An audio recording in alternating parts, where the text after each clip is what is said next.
ಇವತ್ತು ಮಧುಗಿರಿಯಲ್ಲಿ ಎಷ್ಟು ಜೋರಾಗಿ ಮಳೆ ಬಂತು ಅಂದರೆ ತುಂಬ ಜೋರಾಗಿ ಕೂಡ ಮಳೆ ಬಂತು. ನೀವು ಇಡ್ಲಿನ ಮಾಡ್ಕೋತಾ ಇದ್ರೆ ನಿಮ್ಮ ಇಡ್ಲಿ ಕಪ್ಪಗೆ ಬರ್ತಿದ್ರೆ ಬೆಳ್ಳಗೆ ಬರಬೇಕು ಅಂತ ಆಸೆ ಇದ್ರೆ ನಾನು ಹೇಳೋ ಸಿಂಪಲ್ ಆಗಿರೋ ಟಿಪ್ಸ್ಗಳನ್ನು ಫಾಲೋ ಮಾಡಿ ನಿಮಗೂ ಕೂಡ ವೈಟ್ ಆಗಿರೋ ಇಡ್ಲಿಗಳು ಸಿಗುತ್ತೆ. ಹಾಗೆ ರೋಡ್ ಸೈಡ್ ಸಿಗುತ್ತಲ್ವ ಇಡ್ಲಿ ಸಾಂಬಾರನ್ನ ಯಾವ ರೀತಿಯಾಗಿ ಮಾಡೋದು ಅನ್ನೋದನ್ನು ಕೂಡ ಇವತ್ತು ತಿಳಿಸ್ಕೊಟ್ಟಿದ್ದೀನಿ. ಡೀಟೇಲ್ ಆಗಿ ನೋಡಬಹುದು ಇಡ್ಲಿ ಕೂಡ ಎಷ್ಟು ಸ್ಮೂತ್ ಆಗಿ ಬಂದಿದೆ ಅಂತ. ಸ್ಮೂತ್ ಆಗಿ ಬರ್ಲಿಕ್ಕೂ ಕೂಡ ಕೆಲವೊಂದಷ್ಟು ಟಿಪ್ಗಳನ್ನು ಹೇಳಿದ್ದೀನಿ. ಹಾಗೆ ನೀವು ಹೇರ್ ವಾಶ್ ಮಾಡ್ಕೊಂಡ್ಮೇಲೆ ನಿಮ್ಮ ಕೂದಲನ್ನ ಯಾವ ರೀತಿಯಾಗಿ ಒಣಗಿಸ್ಕೋತೀರಾ, ಯಾವ ರೀತಿಯಾಗಿ ಒಣಗಿಸ್ಕೊಂಡ್ರೆ ಬೆಸ್ಟ್, ಯಾವ ರೀತಿಯಾಗಿ ಒಣಗಿಸ್ಕೊಂಡ್ರೆ ಬೆಸ್ಟ್ ಅಲ್ಲ ಅನ್ನೋದು ಎಲ್ಲನೂ ಕೂಡ ಡೀಟೇಲ್ ಆಗಿ ಶೇರ್ ಮಾಡಿದ್ದೀನಿ. ವಿಡಿಯೋನ ದಯವಿಟ್ಟು ಎಂಡ್ವರೆಗೂ ನೋಡಿ. ಏನಾದರೂ ಡೌಟ್ ಇದ್ರೆ ಕಮೆಂಟ್ ಮಾಡೋದನ್ನ ಮಾತ್ರ ಮಿಸ್ ಮಾಡಕ್ ಹೋಗ್ಬೇಡಿ. Good evening friends. ಇವತ್ತು ಈವ್ನಿಂಗ್ಗೆ ಮಳೆನೂ ಕೂಡ ಸ್ಟಾರ್ಟ್ ಆಗಿಬಿಟ್ಟಿದೆ.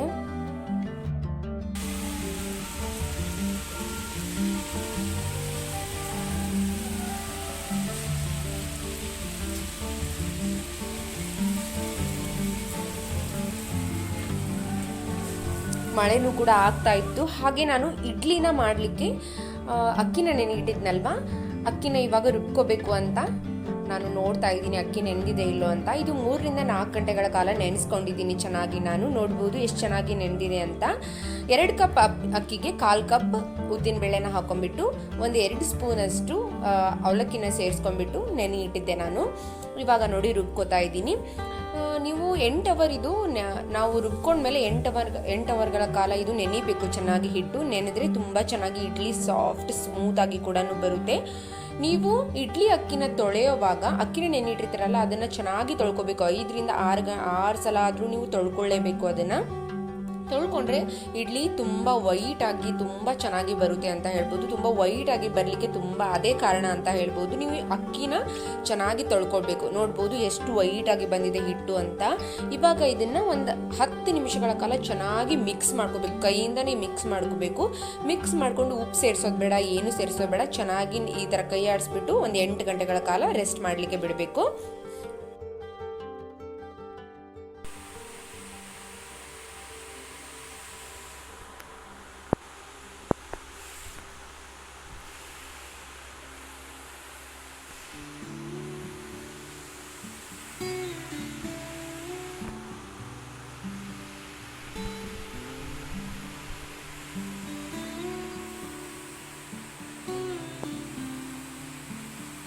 ನನ್ನ ಮಗನೂ ಮಲ್ಕೊಂಡಿದ್ದ ಇನ್ನೂ. ಇವಾಗ ಬೆಳಗ್ಗೆಯಿಂದ ಲಾಗ್ನ ಸ್ಟಾರ್ಟ್ ಮಾಡ್ತಾ ಇದ್ದೀನಿ. ನೈಟ್ ಅಷ್ಟೇ ಲಾಗ್ನೇ ಮಾಡ್ಲಿಕ್ಕೆ ಆಗಿರೋದು. ಇವಾಗ ಬೆಳಗ್ಗೆ ಎದ್ದ ತಕ್ಷಣವೇ ಕಸನೂ ಕೂಡ ಗುಡಿಸ್ತಾ ಇದ್ದೀನಿ ನೋಡಿ. ಕಸ ಗುಡಿಸ್ಬಿಟ್ಟು ಪಾತ್ರೆ ತಿಕ್ಬಿಟ್ಟು ಸಿಗ್ತೀನಿ ನಿಮ್ಮ ಜೊತೆ. ಬೆಳಗ್ಗೆ ಎಲ್ಲ ಹೌಸ್ ವೈಫ್ಗಳದ್ದು ಇದೇ ಕೆಲಸ ಅಂತ ಹೇಳ್ಬೋದು. ಬೆಳಗ್ಗೆ ಎದ್ದ ತಕ್ಷಣ ಕಸ ಗುಡಿಸೋದು ಇದೇ ಇರುತ್ತೆ. ಹಾಯ್ ಫ್ರೆಂಡ್ಸ್, ಎಲ್ಲರೂ ಹೇಗಿದ್ದೀರಿ? ಎಲ್ಲರೂ ಚೆನ್ನಾಗಿದ್ದೀರಿ ಅಂತ ಭಾವಿಸ್ತಾ ಬನ್ನಿ ಇವತ್ತಿನ ವಿಡಿಯೋನ ಶುರು ಮಾಡೋಣ. ಯಾವ ರೀತಿಯಾಗಿ ಹೋಗುತ್ತೆ ಅನ್ನೋದನ್ನು ತೋರಿಸ್ತಾ ಹೋಗ್ತೀನಿ. ಇಷ್ಟ ಅನಿಸಿದರೆ ದಯವಿಟ್ಟು ವಿಡಿಯೋ ಎಂಡಲ್ಲಿ ಒಂದು ಲೈಕ್ ಮಾಡೋದನ್ನು ಮಿಸ್ ಮಾಡೋಕ್ಕೆ ಹೋಗಬೇಡಿ. ನಿಮ್ಮ ಒಂದು ಲೈಕ್ ನಮಗೆ ತುಂಬ ಅಂದರೆ ತುಂಬ ಮೋಟಿವೇಟ್ ಮಾಡುತ್ತೆ ಅಂತ ಹೇಳ್ಬೋದು. ತುಂಬ ಹೆಲ್ಪ್ನೂ ಕೂಡ ಮಾಡುತ್ತೆ ವಿಡಿಯೋಗಳನ್ನು ಮಾಡಲಿಕ್ಕೆ. ಬನ್ನಿ ವಿಡಿಯೋನ ಶುರು ಮಾಡೋಣ. ಇವಾಗ ಯಾವ ರೀತಿಯಾಗಿ ಹೋಗುತ್ತೆ, ಏನೆಲ್ಲ ಆಗುತ್ತೆ ಅನ್ನೋದನ್ನು ನಿಮ್ಮ ಜೊತೆ ಶೇರ್ ಮಾಡ್ತಾ ಹೋಗ್ತೀನಿ. ಇವತ್ತು ಮಾರ್ನಿಂಗ್ನೇ ಅಂದರೆ ಮನೆಯದು ಎಲ್ಲ ಒರೆಸಿದ್ದಾಯಿತು. ಒರೆಸ್ಬಿಟ್ಟು ದೇವ್ರ ಪೂಜೆ ಅದೆಲ್ಲ ಮಾಡ್ಕೊಂಡ್ಬಿಟ್ಟು ಇವಾಗ ಹೇರ್ ವಾಶ್ನೂ ಕೂಡ ಮಾಡ್ಕೊಂಡಿದ್ದೆ ಇವತ್ತು. ಅಂದರೆ ನಮ್ಮ ಕಡೆ ಎಲ್ಲ ಇವತ್ತು ನಾಳೆಗೆ ಕಾರುಣ್ಯ ಇರೋದ್ರಿಂದ ಇವತ್ತು ಏನಂತಾರೆ ಮನೆ ಒರೆಸೋದು ಎಲ್ಲ ಕಾರ್ಯಕ್ರಮ ನಡೆದೇ ಇರುತ್ತೆ. ನಾನು ನಮ್ಮ ಕಡೆದೇ ಜಾಸ್ತಿ ಪಾಲಿಸೋದು ಅಂತ ಹೇಳ್ಬೋದು. ಈ ಕಡೆ ಸೈಡ್ದು ಏನೂ ಪಾಲಿಸೋದಿಲ್ಲ ನಾನು. ಇವಾಗ ಮನೆಯದು ಎಲ್ಲನೂ ಕೂಡ ಒರೆಸಿದ್ದಾಯಿತು. ಎಲ್ಲ ಪೂಜೆ ಅದು ಎಲ್ಲ ಕೂಡ ಆಯಿತು. ಇವಾಗ ತಿಂಡಿ ಮಾಡಲಿಕ್ಕೆ ಹೋಗ್ತೀನಿ. ತಿಂಡಿ ಏನು ಮಾಡ್ತೀನಿ ಅನ್ನೋದನ್ನು ತೋರಿಸ್ತೀನಿ ಬನ್ನಿ ಇವತ್ತು. ಬೆಳಗ್ಗೆ ಎದ್ದ ತಕ್ಷಣ ಸ್ನಾನ ಅದು ಆದ ತಕ್ಷಣನೇ ನಾನು ಮಾಡ್ಲಿಕ್ಕೆ ಇಡೋದು ಗಂಜಿನ ಮಾಡ್ಲಿಕ್ಕೆ ಇಡ್ತೀನಿ. ಗಂಜಿಗೆ ಸ್ವಲ್ಪ ಬೆಲ್ಲನ ಹಾಕಿರ್ತೀನಿ. ಟೇಸ್ಟ್ ಕೂಡ ತುಂಬ ಚೆನ್ನಾಗಿರುತ್ತೆ. ನಮ್ಮ ಮನೆಯಲ್ಲೆಲ್ಲ ಗಂಜಿನೇ ಕುಡಿಯೋದು ಅಂತ ನಿಮಗೆ ಗೊತ್ತೇ ಇರುತ್ತೆ. ಗಂಜಿನೂ ಕೂಡ ಮಾಡ್ಕೋತಾ ಇದ್ದೀನಿ. ಇವಾಗ ಗಂಜಿನ ಮಾಡ್ಕೊಳ್ಳಿಕ್ಕೆ ಇಟ್ಕೋತಾ ಹಾಗೆ ಪಾತ್ರೆಗಳನ್ನೆಲ್ಲ ತೊಳ್ಕೊಂಡಿದ್ದೆ. ಪಾತ್ರೆಗಳನ್ನೆಲ್ಲ ತೊಳ್ಕೊಂಡ್ಬಿಟ್ಟು ನೀರನ್ನ ಜರಿಯೋದಕ್ಕೆ ಇಟ್ಟಿದ್ದೆ. ನೀರು ಜರಿದ್ಮೇಲೆ ಅವನ್ನ ಡಬ್ಬ ಹಾಕ್ಬೇಕು. ಇವಾಗ ಎಲ್ಲೋ ಪಾತ್ರೆಗಳನ್ನು ಅವ್ರ ಜಾಗಕ್ಕೆ ಇಟ್ಬಿಟ್ರೆ ಅದೊಂದು ಕೆಲಸ ಮುಗಿದ್ಬಿಡುತ್ತೆ. ಹಾಗೇನೆ ನೋಡಿ ನಮ್ಮ ಕಿಟಕಿಯಲ್ಲಿ ಅಂದರೆ ನನ್ನ ಅಪೋಸಿಟೇ ಇದೆ, ಅಡುಗೆ ಮನೆ ಅಪೋಸಿಟೇ ಇದೆ ಇದು. ಈ ಕಿಟಕಿಯಲ್ಲಿ ಎಲ್ಲ ಗ್ರೀನರಿ, ಹೊರಗಡೆ ಎಲ್ಲ ನೋಡ್ತಾ ಎಲ್ಲರೂ ವಾಕಿಂಗ್ ಮಾಡ್ತಿರ್ತಾರೆ, ಆಟ ಆಡ್ತಿರ್ತಾರೆ ಮಕ್ಕಳೆಲ್ಲ. ಅಂದರೆ ಕೋಗಿಲೆ, ಗಿಳಿ ಅದೆಲ್ಲ ಬೆಳಗ್ಗೆ ತುಂಬ ಬಂದಿರುತ್ತೆ ಅಂತ ಹೇಳ್ಬೋದು. ಅದೆಲ್ಲ ಕೂಗ್ತಾ ಇರುತ್ತೆ, ಅದನ್ನೆಲ್ಲ ಕೇಳ್ತಾ ನಾನು ನೇಚರ್ನ ಎಂಜಾಯ್ ಮಾಡ್ತಾ ಅಡುಗೆನೂ ಕೂಡ ಮಾಡ್ತಾ ಇರ್ತೀನಿ. ಇವಾಗ ಇಡ್ಲಿಗೆ ಸಾಂಬಾರು ಮಾಡಲಿಕ್ಕೆ ರೆಡಿ ಮಾಡ್ತಾ ಇದ್ದೆ. ನಾನು ಯಾವ ರೀತಿಯಾಗಿ ಸಾಂಬಾರು ಮಾಡ್ತೀನಿ ಅನ್ನೋದನ್ನು ತೋರಿಸ್ತೀನಿ ನೋಡಿ.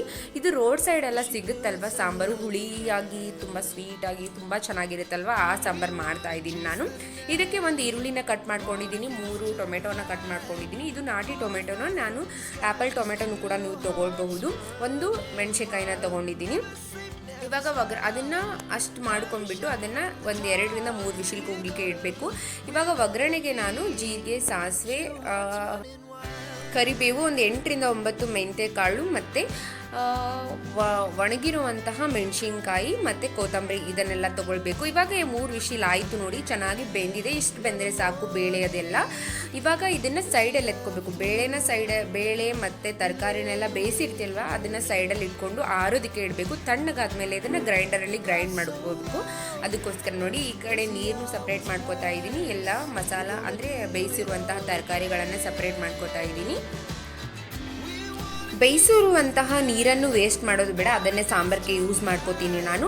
ಈಗ ಸಪ್ರೇಟ್ ಮಾಡ್ಕೊಂಡ್ಬಿಟ್ಟು ಅದು ತಣ್ಣಗಾಗಲಿಕ್ಕೆ ಬಿಡಬೇಕು. ಯಾಕಂದರೆ ಮಿಕ್ಸರಲ್ಲಿ ನಾವು ಮಿಕ್ಸಿ ಮಾಡ್ಕೊಳ್ಳೋದ್ರಿಂದ ಸ್ವಲ್ಪ ತಣ್ಣಗಿದ್ರೆ ಒಳ್ಳೆಯದು ಅಂತ ಹೇಳ್ಬೋದು. ಮಿಕ್ಸಿನೂ ಕೂಡ ಬೇಗ ಹಾಳಾಗೋದಿಲ್ಲ. ಈಗ ನೋಡಿ ಎಲ್ಲನೂ ಕೂಡ ಸಪ್ರೇಟ್ ಮಾಡ್ಕೊಂಡಿದ್ದಾಯಿತು, ನೀರು ಸಪ್ರೇಟು ಮತ್ತು ತರಕಾರಿನೆಲ್ಲ ಸಪ್ರೇಟ್ ಮಾಡ್ಕೊಂಡಿದ್ದಾಯಿತು.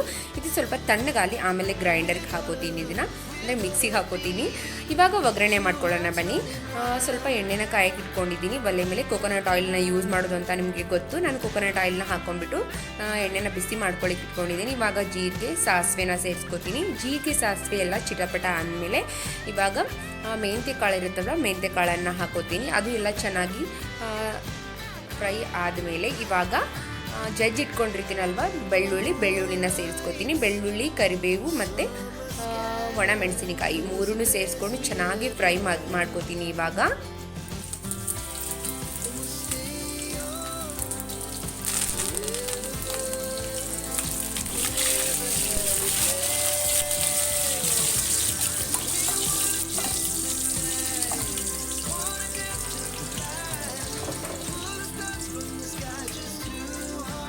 ಇವೆಲ್ಲ ಚೆನ್ನಾಗಿ ಬೆಂದ ಮೇಲೆ ಇವಾಗ ಉಳಿದಿರುತ್ತಲ್ವ ನೀರು, ಆ ನೀರನ್ನ ಸೇರಿಸ್ಕೊತಾ ಇದ್ದೀನಿ. ನೀರನ್ನು ಸೇರಿಸ್ಕೊಂಡು ಚೆನ್ನಾಗಿ ಕುದಿ ಬರಬೇಕು.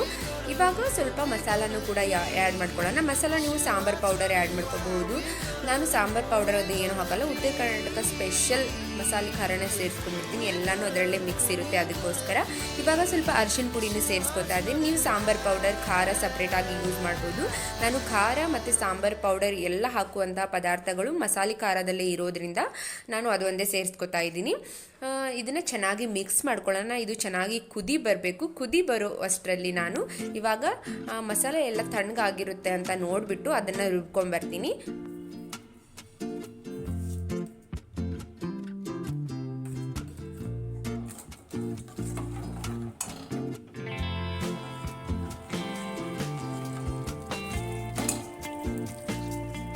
ಇವಾಗ ಇದನ್ನು ಮಿಕ್ಸರ್ ಜಾರಲ್ಲಿ ಕೂಡ ಹಾಕೊಂಡಿದ್ದೀನಿ. ಇನ್ನೂ ಸ್ವಲ್ಪ ಬಿಸಿ ಇತ್ತು, ಇನ್ನೂ ಸ್ವಲ್ಪ ತಣ್ಣಗಾಗಲಿ ಅಂತ ಹಾಗೇನೆ ಬಿಟ್ಟಿದ್ದೆ. ಅದನ್ನು ಪೂರ್ತಿಯಾಗಿ ತಣ್ಣಗಾದ್ಮೇಲೆ ಹಾಕ್ಕೊಳ್ಳಿ.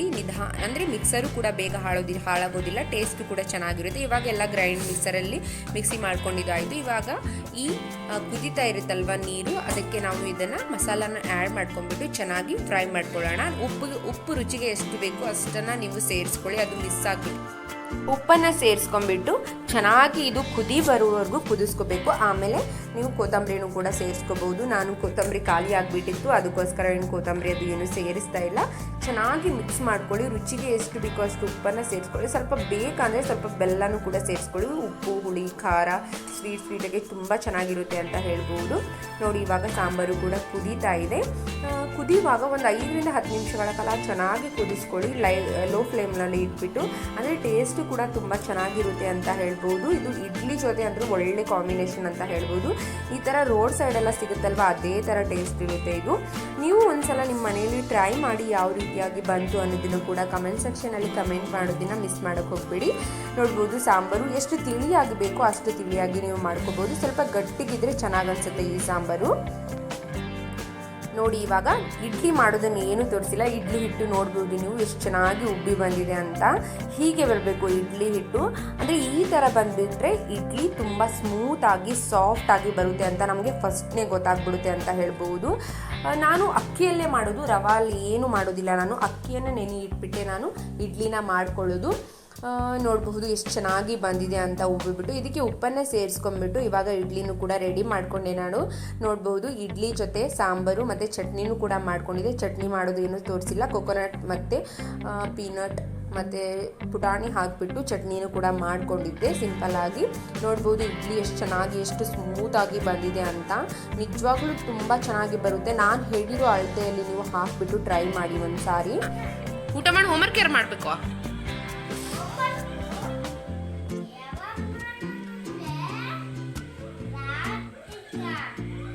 ರಾತ್ರಿ ಟೈಮ್ ಮಾಡಬೇಕಾ ಹೋಮ್ವರ್ಕು? ನಿನ್ನೆ ಸ್ಕೂಲಿಂದ ಬಂದು ಹೋಮ್ವರ್ಕ್ ಮಾಡಿಲ್ಲ ನೀನು. ನೋಡು ಇಡ್ಲಿನೂ ಹಂಗೆ ಇಟ್ಕೊಂಡು ಕೂತೀನ. ಬೇಗ ತಿನ್ನು, ಬೇಗ ತಿಂದು ಹೋಮ್ವರ್ಕ್ ಮಾಡು. ಹೋಮ್ವರ್ಕ್ ಮಾಡಿಂದ ಆಟ ಆಡು, ಆಮೇಲೆ 1 hour ಟಿ ವಿ ನೋಡು, ಮತ್ತೆ ಆಟ ಆಡು, ಮತ್ತೆ ಟಿ ವಿ ನೋಡು, ಮತ್ತೆ ಆಟ ಆಡು. ಸರಿನಾ?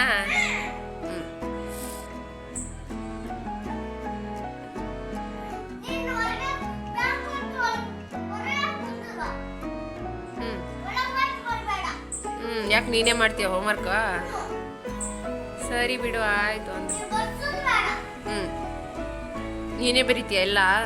ನಾನೇನು ಹೇಳ್ಕೊಡೋದು ಬೇಡವಾ? ನೀನೆಲ್ಲ ಗೊತ್ತಾಗುತ್ತಾ ನಿನಗೆ ಎಲ್ಲನೂ? ಸರಿ ಆಯಿತು. ನಿಮ್ಮ ಮ್ಯಾಮ್ ಕೇಳಿದ್ರೆ ನಾನು ಹೇಳ್ತೀನಿ ನೋಡು. ಅಮ್ಮ ಏನು ಹೇಳ್ಕೊಡ್ಬೇಡ್ರಿ ಅಂತ ಹೇಳಿದ್ರೆ ನಾನು ಏನು ಹೇಳ್ಕೊಟ್ಟಿಲ್ಲ, ಅವಳೇ ಓದಿದ ಅವಳೇ ಬರ್ದಿದ ಅಂತ ಹೇಳ್ತೀನಿ. ಸರಿನಾ? ಅವ್ರೇನಾದರೂ ಬೈದರೆ ನನಗೆ ಗೊತ್ತಿಲ್ಲ, ನೀನೇ ಬೈಸ್ಕೋಬೇಕು. ಸರಿ ತಿನ್ನು ಇವಾಗ, ಬಡ ಬಡ ತಿಂದ್ಬಿಟ್ಟು ಡ್ರೆಸ್ ಹಾಕ್ತೀನಿ.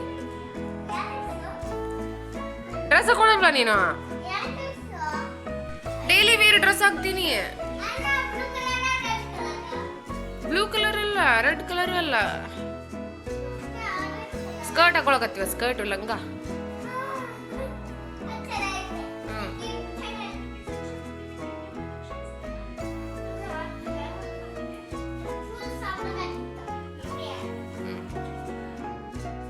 ನೋಡಿದ್ರಲ್ವಾ, ಚಿಕ್ಕ ಮಕ್ಳಿಗೆ ಏನು ಹೇಳೋಂಗಿಲ್ಲ, ಅವರೇ ನಮ್ಗೆ ಆವಾಜ್ ಹಾಕ್ಲಿಕ್ಕೆ ಸ್ಟಾರ್ಟ್ ಮಾಡಿಬಿಡ್ತಾರೆ. ನನ್ನ ಮಕ್ಕಳು ಕೂಡ ಹಾಗೇನೆ ಕೇಳೋದೆಲ್ಲ ಕೇಳ್ತಾರೆ, ಒಂದೊಂದು ವಿಷಯ ಅಂತೂ ಕೇಳೋದಿಲ್ಲ ಅಂತ ಹೇಳ್ಬೋದು. ಇವಾಗ ಅಂದರೆ ಇಡ್ಲಿ ಮಾಡ್ತಾ ನಾನು ಅರ್ಧ ಪಾತ್ರೆಗಳನ್ನು ತೊಳ್ಕೊಂಡು ಇಟ್ಕೊಂಡಿದ್ದೆ. ಹಾಗೆ ನೋಡ್ಬೋದು ಇನ್ನೂ ಅರ್ಧ ಪಾತ್ರೆಗಳು ಹಾಗೆ ಇದೆ. ಇಡ್ಲಿ ಮಾಡಿಬಿಟ್ರೆ ಪಾತ್ರೆಗಳೇ ಜಾಸ್ತಿ ಆಗೋದು ಅಂತ ಹೇಳ್ಬೋದು. ಅದಕ್ಕೆ ಇಡ್ಲಿ ಮಾಡಲಿಕ್ಕೆ ಬೇಜಾರು ಅಂತ ಹೇಳ್ಬೋದು ಸ್ವಲ್ಪ. ನನ್ನ ಮಗಳು ಕೂಡ ಊಟ ಮಾಡ್ತಾ ಇದ್ಲು. ಇವಾಗೆಲ್ಲ ಕಿಚನ್ನು ಕೂಡ ಕ್ಲೀನ್ ಮಾಡ್ಕೊಂಡ್ಬಿಟ್ಟೆ. ಎಲ್ಲ ಪಾತ್ರೆಗಳನ್ನು ನೋಡ್ಬೋದು, ಎಲ್ಲ ಪಾತ್ರೆಗಳನ್ನು ತೊಳ್ಕೊಂಡಿದ್ದಾಯಿತು, ಎಲ್ಲ ಕಿಚನ್ ಕಟ್ಟಿನೂ ತೊಳ್ಕೊಂಡಾಯಿತು, ಗ್ಯಾಸಿನ ಕಟ್ಟಿ ಎಲ್ಲನೂ ಕೂಡ ಕ್ಲೀನ್ ಮಾಡ್ಕೊಂಡಿದ್ದಾಯಿತು. ಇವಾಗ ಏನಿಲ್ಲ, ಮಧ್ಯಾಹ್ನ ನನ್ನ ಮಗಳಿಗೆ ಸ್ವಲ್ಪ ಹೋಮ್ವರ್ಕ್ ಕೂಡ ಮಾಡಿಸ್ಬೇಕು ಇವಾಗ. ಏನು ಇರ್ಲಿ ಬಿಡು, ಏನಾಯ್ತೀಗ?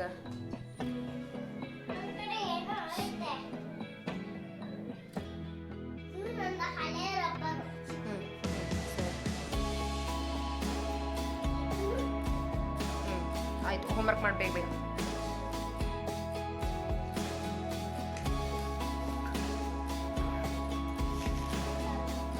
ನೀಟಾಗಿ ಬರಿ, ತಪ್ಪು ಅಂತ ಒಟ್ಟ ಬರಿಬೇಡ ಹಿಂಗೆ ತೀತಾ. ನೀಟಾಗಿ ನೆನ್ಪಿಟ್ಕೊಂಡು ಬೇಗ ಬೇಗ ಬರಿ, ಸರಿನಾ? ಬರಿ, ಓದ್ಕೊಂಡು ಬರಿ. ಇದು ಏನು? ಸ ರ ಸರ, ಅರ ಅರ, ಧರ ಧರ, ಘರ ಗರ, ಈ ಥರ ಕುಡಿಸೋದು, ಸರಿನಾ? ಓದಿ ಬರಿ, ಸರಿನಾ?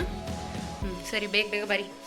ಇವತ್ತು ಹೇರ್ ವಾಶ್ನು ಕೂಡ ಮಾಡ್ಕೊಂಡಿದ್ದೆ. ತುಂಬ ಜನ ಕೇಳ್ತಾ ಇದ್ರಿ, ನೀವು ಹೇರ್ ವಾಶ್ ಮಾಡಿದ ಮೇಲೆ ನಿಮ್ಮ ಹೇರ್ ಕೇರ್ನ ಯಾವ ರೀತಿಯಾಗಿ ಮಾಡ್ಕೋತೀರಾ ಅಂತ ತುಂಬ ಜನ ಕೇಳ್ತಾ ಇದ್ರಿ.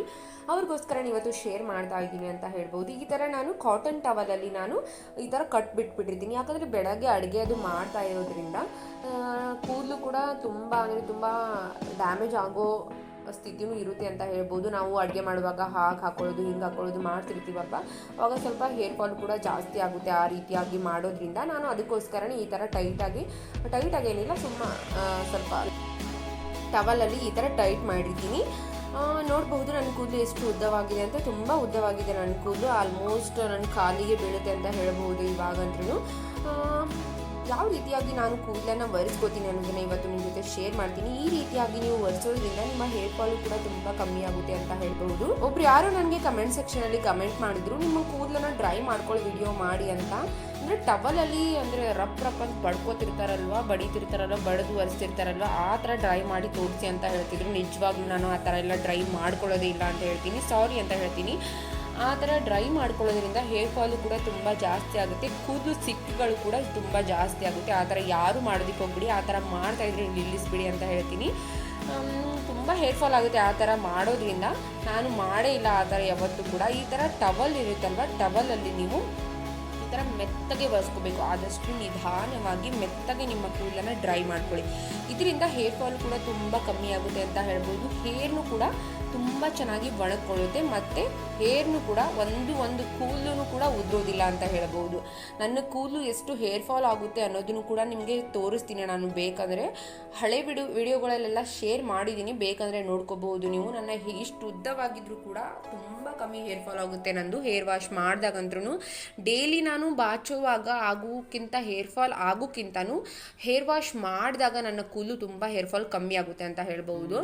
ನಾನು ಇದೇ ರೀತಿಯಾಗಿ ಫಾಲೋ ಮಾಡೋದು, ನೀವು ಕೂಡ ಇದೇ ರೀತಿಯಾಗಿ ಫಾಲೋ ಮಾಡಿ. ಆದಷ್ಟು ಹೇರ್ನ ಟೈಟಾಗಿ ಕಟ್ಟೋದು, ರಫ್ ಅಂತ ಬಡಿಯೋದು ಅದನ್ನೆಲ್ಲ ನಿಲ್ಲಿಸ್ಬಿಡಿ. ಇದರಿಂದ ಹೇರ್ ಫಾಲು ಕೂಡ ಜಾಸ್ತಿ ಆಗುತ್ತೆ. ನಾನು ಹೇಳೋ ಸಿಂಪಲ್ ಆಗಿರೋ ಟಿಪ್ಸ್ಗಳನ್ನು ಫಾಲೋ ಮಾಡಿ, ನಿಮಗೂ ಕೂಡ ತುಂಬ ಹೆಲ್ಪ್ಫುಲ್ ಆಗುತ್ತೆ. ಇವಾಗ ನೋಡಿ, ನಾನು ಹೇರ್ ವಾಶ್ ಮಾಡಲಿಕ್ಕೆ ಹೇರ್ ಡ್ರೈಯರ್ಗಳನ್ನು ಅದನ್ನೇನು ಬಳಸೋದಿಲ್ಲ. ಹೇರ್ ಡ್ರೈಯರ್ ನಾನು ಬಳಸಿದ್ದಂದರೆ ನಾನು ಡೆಲಿವರಿ ಟೈಮಲ್ಲಿ ಬಳಸಿದ್ಬಿಟ್ರೆ ನಾನು ಯಾವಾಗೂ ಹೇರ್ ಡ್ರೈಯರ್ಗಳನ್ನು ಬಳಸಿಲ್ಲ. ಅದರಿಂದ ಕೂಡ ಹೀಟ್ ಪ್ರಾಡಕ್ಟ್ಗಳನ್ನು ಯೂಸ್ ಮಾಡೋದ್ರಿಂದನೂ ಕೂಡ ಹೇರ್ ತುಂಬ ಡ್ಯಾಮೇಜ್ ಆಗುತ್ತೆ. ಅದಕ್ಕೋಸ್ಕರ ನಾನು ಈ ಥರ ಬಿಸಿಲಿಗೆ ಒಣಗಿಸ್ಕೊಳ್ಳೋದು ತುಂಬ ಬೆಸ್ಟ್ ಅಂತ ಹೇಳ್ಬೋದು. ನನ್ನ ಮಗಳಿಗೂ ಕೂಡ ನಾನು ಜಾಸ್ತಿ ಅರ್ಜೆಂಟ್ ಇದ್ದರೆ, ಸ್ಕೂಲಿಗೆ ಹೋಗೋಕೆ ಅರ್ಜೆಂಟ್ ಆಗಿದ್ದರೆ ಅಷ್ಟೇ ನಾನು ಹೇರ್ ಡ್ರೈಯರ್ಗಳನ್ನು ಯೂಸ್ ಮಾಡೋದು. ಅದನ್ನು ಬಿಟ್ಟರೆ ನಾನು ಹೇರ್ ಡ್ರೈಯರ್ಗಳನ್ನು ಯಾವತ್ತೂ ಯೂಸ್ ಮಾಡೋದಿಲ್ಲ. ನನಗಾಗಿರ್ಬೋದು, ನನ್ನ ಮಗಳಿಗಾಗಿರ್ಬೋದು. ನೀವು ಕೂಡ ಇದೇ ರೀತಿಯಾಗಿ ಬಿಸಿಲಿಗೆ ಒಣಗಿಸ್ಕೊಳ್ಳಿ, ಇದ್ರ ಬೆಸ್ಟ್ ಅಂತ ಹೇಳ್ಬೋದು. ನೋಡ್ಬೋದು, ನೇಚರು ಕೂಡ ತುಂಬ ಚೆನ್ನಾಗಿತ್ತು. ಇವತ್ತು ಮೋಡನೂ ಕೂಡ ಆಗಿತ್ತು. ಇವತ್ತು ದಿನಾನೂ ಮೋಡ ಆಗುತ್ತೆ, ದಿನಾನೂ ಮಳೆ ಬರುತ್ತೆ, ಕಾಮನ್ ಅಂತ ಹೇಳ್ಬೋದು ಮಧುಗಿರಿಯಲ್ಲಿ ಅಂತೂ. ಇವತ್ತಿನ ವಿಡಿಯೋ ಇಷ್ಟೇ ಇರುತ್ತೆ. ಇಷ್ಟ ಅನಿಸಿದ್ರೆ ಲೈಕ್, ಶೇರ್, ಸಬ್ಸ್ಕ್ರೈಬ್ ಮಾಡ್ಕೊಳ್ಳಿ. ಥ್ಯಾಂಕ್